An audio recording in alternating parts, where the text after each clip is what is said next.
Thank God for indie horror games, man. AAA horror games have left a lot to be desired as of late. I mean, let's face it, all the frickin' good ones have been either remakes by Capcom, or both. But in that haze of AAA disappointments that fail to reinvent age-old ideas, something else remains. Passionate indie developers that can take these genres, these ideas, and go, hey, we understand this, and yeah, I think we know how to make something new and exciting from that. Marching into the unknown with passion because, well, they grew up playing these games, and they love these games. And the latest love letter to the horror genre that I've been hearing about non-freaking stop these past couple of months is this beautiful little indie horror game called SIGNALIS.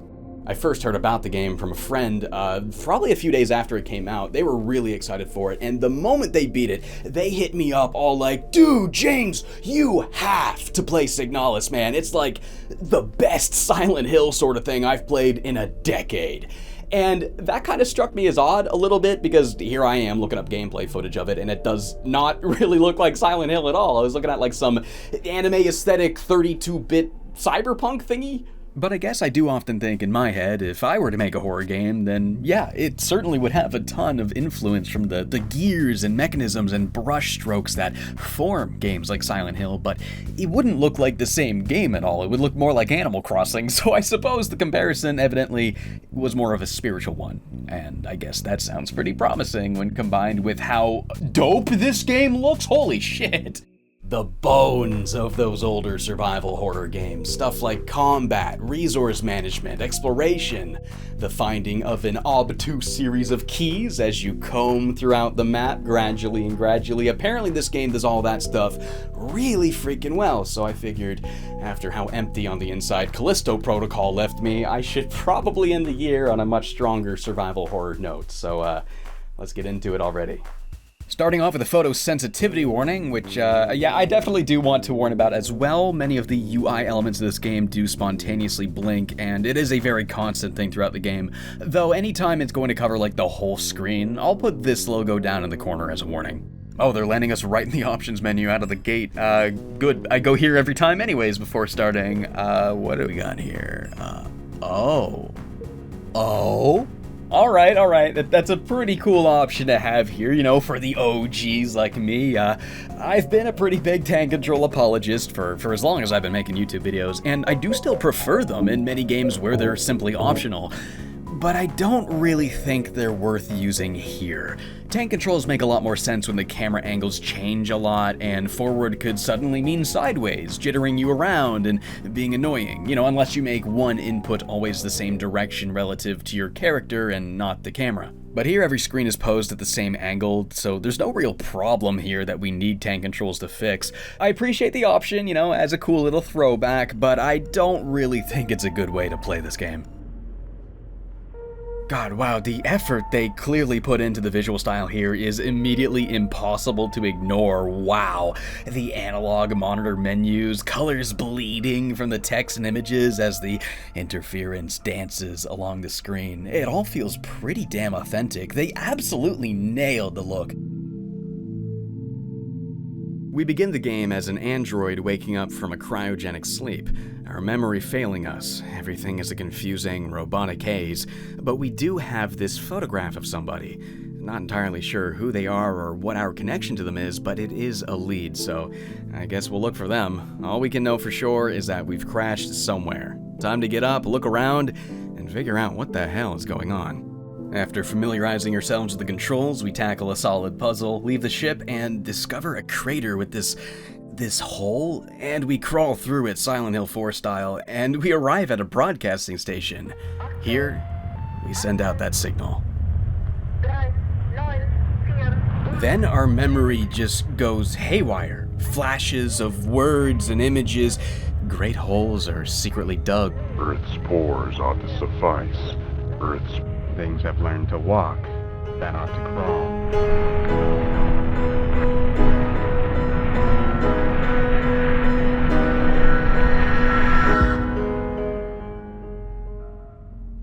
We find ourselves staring at ourselves in a space colony bathroom. Is this a flashback, or did we end up here somehow? It's not entirely clear, but at least we can really start the gameplay now. Alright, so I'm pretty quickly starting to see why my buddy likened this so much to Silent Hill.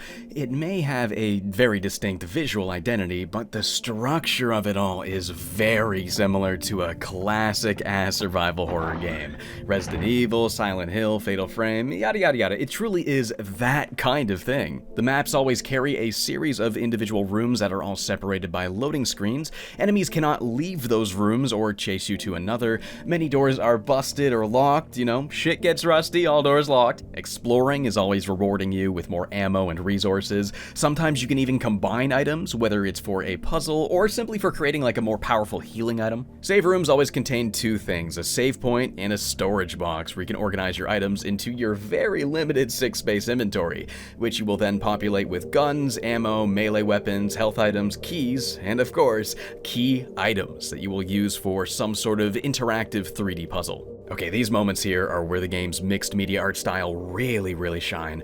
They remind me so much of interacting with 3D stuff in like a DS game with a touchscreen. Stuff like Hotel Dusk, where you're like poking at these neat little low poly objects, rotating them, looking for some clue or mechanism to it. Oh man, like the way it all looks and feels and the way you interact with it so directly. I am so in love with this, man. Like come on, forget your photorealistic space station, dude. I want stuff that looks like this.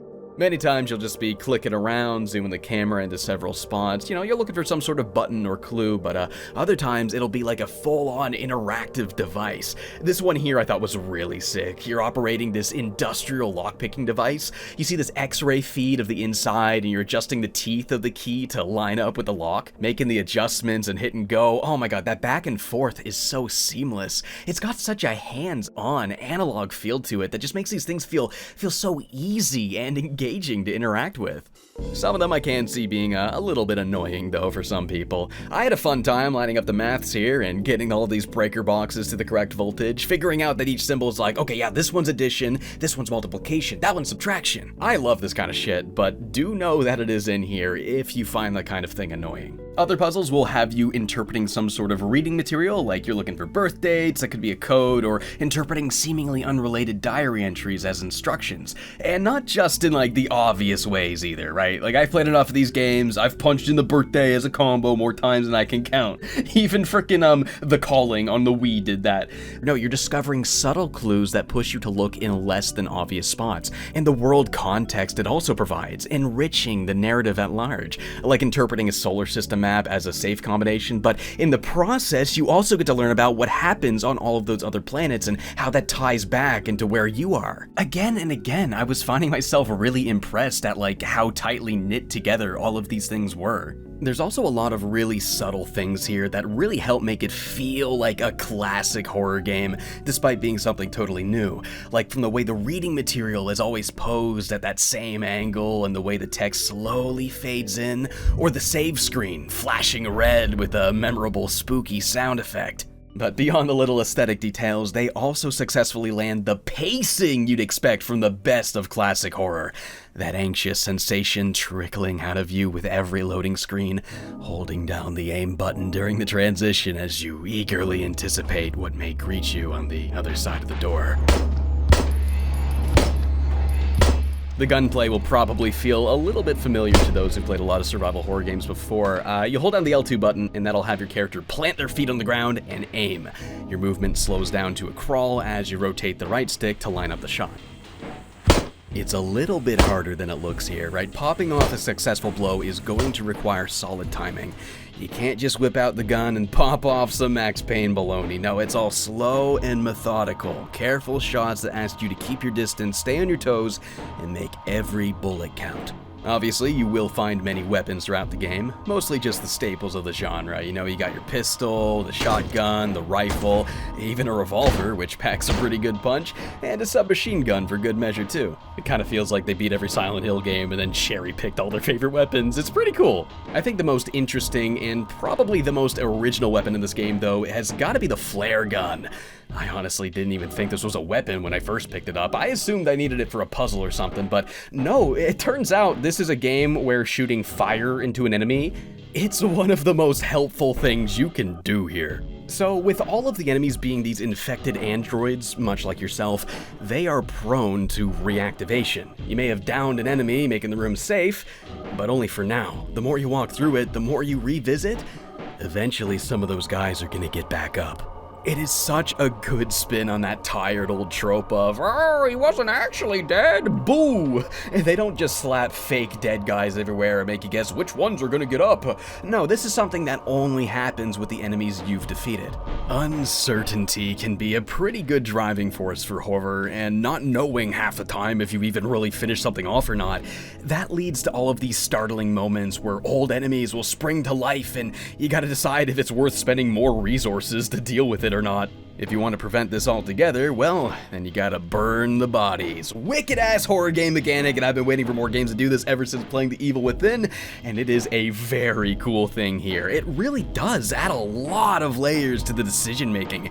Do I risk using this now so it won't be a problem later, or do I risk not using this now for maybe a time later will be more important to use it? The flare gun is basically the super duper gun. It'll burn any guy from a distance, and it is a guaranteed, they're gone, won't come back, never bothers you again, so you have to be really careful who you use it on, especially considering it is one of the guns that you get the least amount of bullets for. Though that's not the only way you can burn enemies, you can also do it with some of the melee weapons.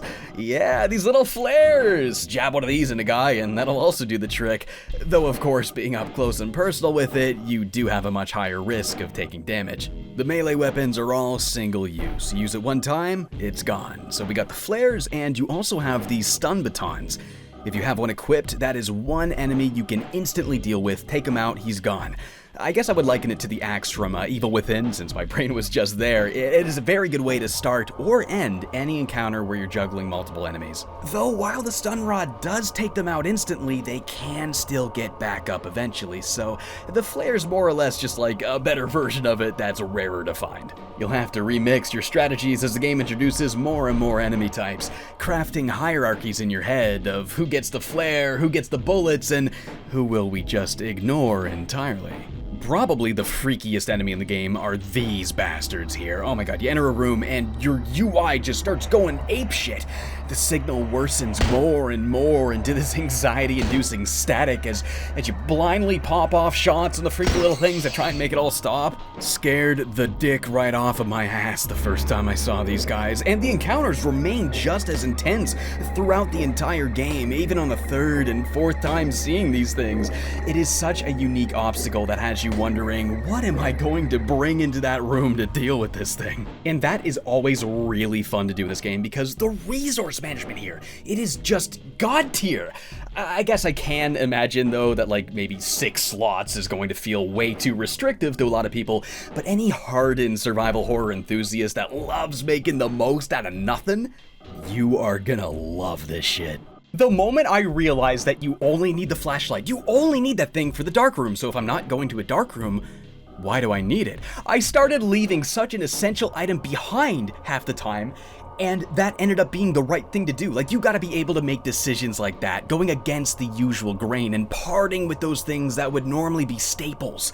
I've never had a horror game reward me for leaving the frickin' flashlight behind before. And that little camera eyeball thingy, that's pretty handy, right? You know, you can take a picture of any clues you might want to remember, yeah?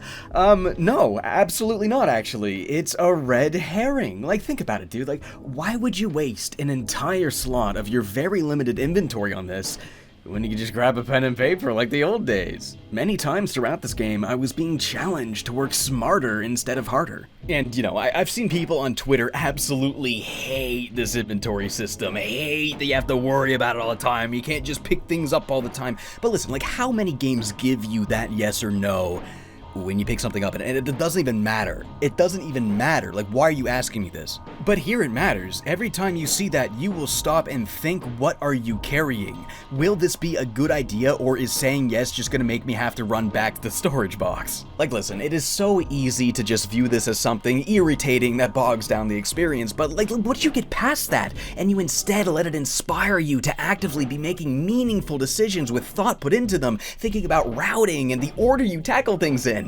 the experience began to feel so much more engaging than 90% of horror games I've ever played. The other big trick is recognizing that it's actually best to leave some of these guys alive. Sneaking past enemies simply by turning off the flashlight and walking a good distance away from them is an essential way to save on ammo and resources, and it also lends itself into more elaborate thinking as to what to spend your resources on. In this game, making every shot count doesn't just mean landing every hit. It also means carefully deciding which threats to even hit to begin with. I really felt like I was actively thinking about my consumption of resources 100% of the time. Not just some of the time, all the freaking time. It's like, okay, I can only bring 1 or 2 guns. How many bullets do I bring for each of those? And okay, I guess there's also a degree of human error to consider too, so let's bring a healing item. But if I did, well, that's also taking up space. That if I had less space taken up, then I could bring more items back with less trips. So that's something also to consider. So maybe I'll take a risk there. I'll bring this many melee weapons too. So now I have all of these points that you can then spend on carefully removing select obstacles from the playing field. If you want to think about it in like gameplay terms, but you know, at the end of the day, you're not killing enemies with weapons because that's what you do in a video game. No, it's more like this ongoing puzzle of carefully deciding which enemies to spend resources on to make the back and forth of going through these rooms a little bit easier to manage. It's all about softly whittling the environment into something a tad easier to navigate. And that is precisely the gameplay conversation I want to be having when I'm playing these sorts of games. I'm not thinking about shooting guns at monsters, I'm thinking about how do I spend the least amount of stuff and get the best results from it. And sometimes my liberal decisions with the resource spending does bite me in the ass and I end up spending some health resources as punishment. You know, I may play a lot of these games and I even consider myself quite good at them by now. Yet I still found myself constantly being challenged by this game all the time in a really fantastic way. These games are just so much more exciting when every decision carries a little bit of uncertainty, when risks feel like risks, and sometimes you even find yourself playing through some rotten mistakes, chasing that satisfying rebound by taking more risks and saving resources further. So here's some hot gamer tips for people that struggle with it a little bit. You really gotta challenge yourself to carry as little as possible, right? So have one gun, no bullets. The bullets in the gun, that's your ammo, right? And only reload it when you're at save rooms. Melee items do stack, but keep in mind that if you only carry one, that's also something you can spend along the way to open another slot for key items. But ultimately, nothing you have should be spent on encounters you're seeing for the first time. Scout ahead, discover what you need first, figure out what rooms have what enemies, then go back and do some careful thinking. But the biggest thing I can say is get used to clicking no when the game asks if you want to pick up some ammo. Check your inventory first, see if it's going to go in the gun or if it's going to take up another slot. Come back for it later during cleanup then. Make sure there's no key items that you want to grab first, or maybe more important resources you'd rather bring back sooner. I mean, you gotta keep in mind that every time you revisit a room with downed enemies, that is another dice roll that one of them is gonna get back up, causing you to need more resources or have a harder time getting through it. Routing is key. Make the least amount of trips to bring back the most amount of resources. Actually having to think about all of that is what makes this game so freaking engaging to me. Like, this is genuinely some of the best and most intense survival horror gameplay I have ever had the pleasure of engaging with, dude. It is so freaking good. It is challenging and it requires a lot of deliberate thinking. And, you know, I guess because of that, it can probably get a little bit irritating to some people. It's probably not really for everybody, but if those are the aspects of survival horror gameplay that really click with you, that's what you desire from these games. SIGNALIS on hard mode. It is some of the best you can find. Oh, and let's not forget the super duper jumbo points they get for the freaking art direction here. Oh my god, it looks like a Super Nintendo game had a baby with a Nintendo PlayStation, but like, no, like, holy shit, dude, was my mind ever blown? When I first got that flashlight and I start shining it on the environment and all of these objects that I thought were 2D sprites started casting 3D shadows? Like, what? What? I don't know if this is all actually 3D and it's just that good at looking 2D, or if it is 2D and they have some sort of programming wizardry going on here, but holy damn, it looks so cool. I tell you, buddy, Signalis. Now, this is a game that emphasizes atmosphere instead of jumps. Enemy placements are telegraphed by these long, creepy shadows extending into your view, and rooms all have a totally unique flavor, so it completely dodges that whole problem that a lot of sci-fi games have, where it's like, oh no, the whole space station all looks like gray metal and it's impossible to figure out where I am or where to go. I'm looking at you, Echo Knight Beyond. That was terrible. I love you, but I also hate you. Good night. In Signalis, though, it's actually rather easy to remember the whole map's layout because of all this attention to detail. Every room is going to have something interesting that'll stand out that you will be able to remember, and on top of that, many of the key objects and all these items you have to interact with, they will all be labeled on the map too, for good measure. The music and the sound design is also just like top-notch as hell here, man. Every enemy encounter is going to greet you with that same kind of smashing clang nightmare fuel that you would expect from Silent Hill 1.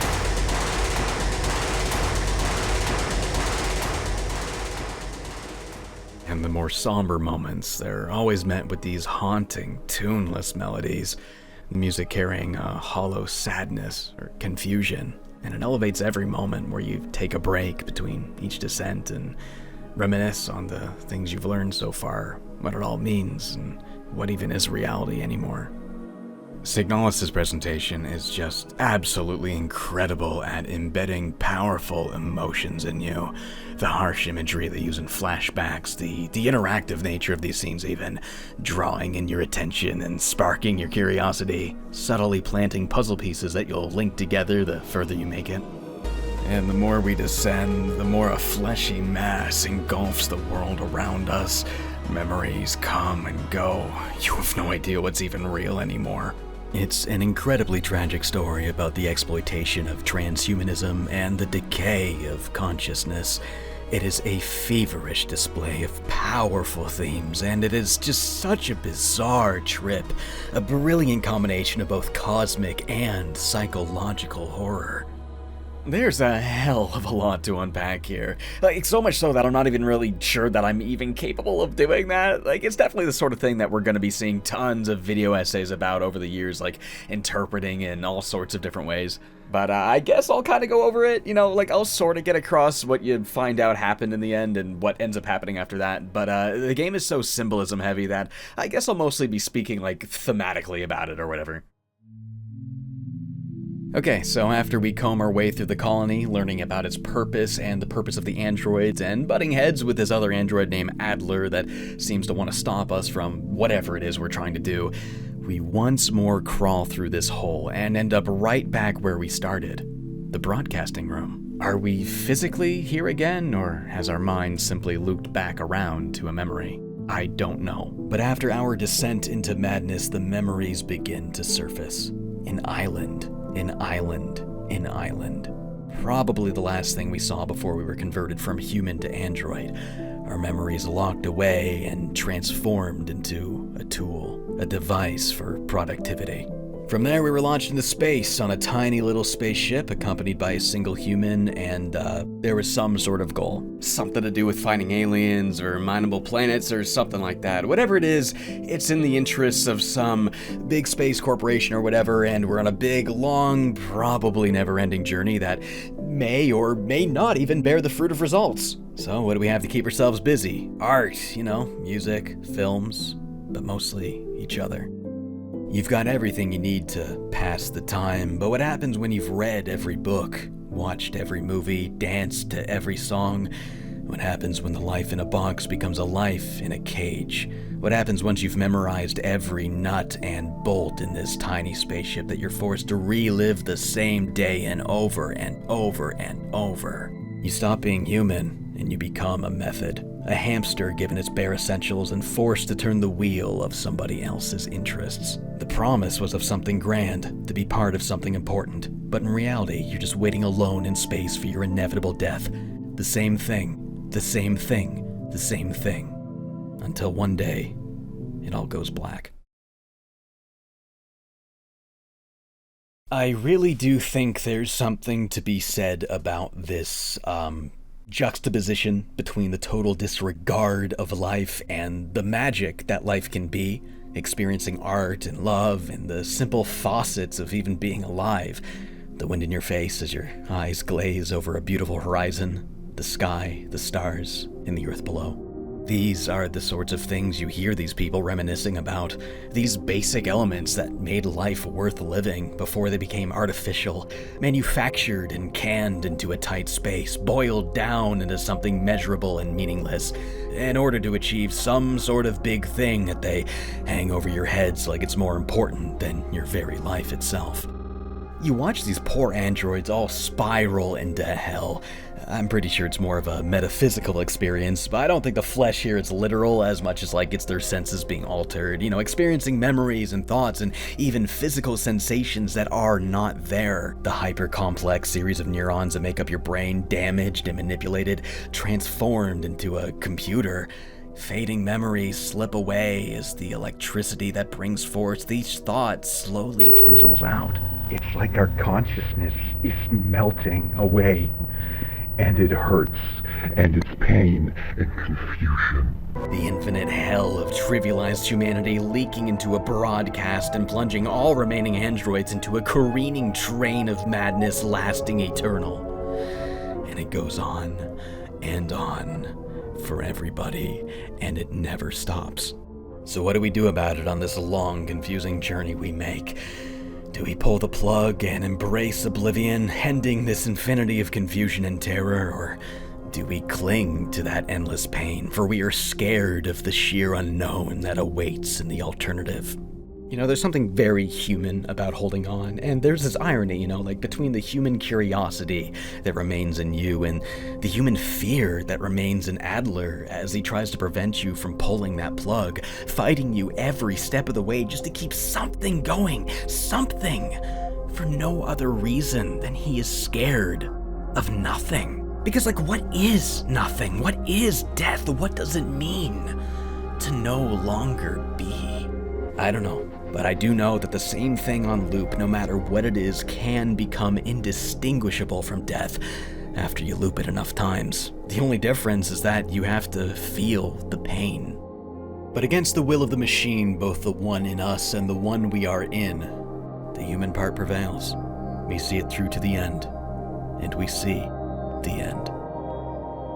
The sad part is when you see if you can hold on to your memories at the finish line. It depends on which ending you got. Do you remember your past life and cling to love and the things that made sense to you in this void of confusion? Or do you forget? Do you break that promise? Either way, it's pretty fucking sad. But God, is it a reminder of what really matters? Now, the ending you get isn't really determined much by, anything you have that much control over. It's not about your choices throughout the game, but more so about, your general behavior, right? How many enemies did you kill? How many times did you heal? How many times did you save? Stuff like that. It's probably the first game since Silent Hill 2 I've ever played to handle endings that way. It's pretty cool, and, while it does make certain endings a little bit difficult to get on purpose, I know some people like to comb through and get them all, I do really like that it's less about, the ending itself changing, and more so about the way your character reacting to it changing, right? The tragic part of the tale, that always remains told, but the way our humanity was affected by the journey there, that's the part we get to explore. It is psychological horror at its very best. There is also a hidden ending that does require a few extra secret steps on a second playthrough, so that one you can at least get deliberately without too much trouble, as long as you know what to do. But God, yeah, everything about this game, man, the emotions it instills in me, the enthralling survival gameplay, and the bananas amount of effort put into such a sick visual style. The presentation here, just the sound design, the music, the atmosphere, everything in this package is utterly fantastic. They totally understand what made all of those games we loved in the past work so freaking well. And not just a means of game mechanics, not just a means of aesthetics, but how to combine it into a really disturbing story that has these psychological themes that stick with you. So, of course, if you like horror, survival horror, Resident Evil, any old Fatal Frame or Silent Hill, Dino Crisis, yada yada yada, all that stuff, if that is something you've done again and again and again, and you're pretty good at it, and you want something that's true to that, and you can also make you cry about thinking about death and life and love and stuff, SIGNALIS is an absolute must freaking play. Also, if you're experienced with horror games, I recommend playing it on hard mode right out of the gate. It is challenging as hell, but it's one of the most fun survival horror experiences I've literally ever had. Super replayable too. You know how survival horror games always feel way shorter on replays, where you're way better at it, and you're more familiar with the environment, you kind of know where things are. It's the same sort of thing here. Like, my first playthrough took me probably 9 or 10 hours, but you could probably beat the shit in like 3 or 4, maybe even less. I probably wouldn't recommend it as like somebody's first horror game. You know, the challenge can be quite high, and yeah, the resource management does demand a lot from you, and you know, the subject matter can be pretty intense as well, but holy shit, dude, it is one of the most fun and fascinating horror games I've ever played in my life. I am not exaggerating. I am genuinely not exaggerating. If you want to check it out, it's on pretty much everything new. It's on PS4, Switch, and all new Xboxes, and of course the computer as well. It's also free on Game Pass if you got Game Pass. You can also get it physically if you're into that. I pre-ordered one just from GameStop, but it says sold out now, so I have no idea how available those are going to be. So try to jump on that now if you're watching the video new. If you want to get one, it is a little pricier that way though, but hey, it's still half the price of Callisto Protocol. 50 times better too. Because let's face it, AAA games are getting sameier and sameier. Nobody wants to experiment anymore. It's all just about chasing marketable trends. Barely any larger budget developers are allowed to make cool shit with passion these days. So bust out of that endless loop of disappointing AAA games and pay a fraction of the price for something with 100 times the amount of love. Because I tell you, dude, like SIGNALIS, Sig-freaking-nalis is a labor of love, man. Like, I've been affected by this, at least a little bit. I am going to be replaying this game for years and years to come, in the exact same way that I already do with all of the classics that inspired it to begin with. That's pretty fucking rad. Take me down to the poopy ass city where the grass is green and the food is shitty. Take me home, yeah, yeah. Take me home to the big fat shitty and the grass is poop and the pigs The are newest titties. album on CD Where available only is the at Zellers. fuck?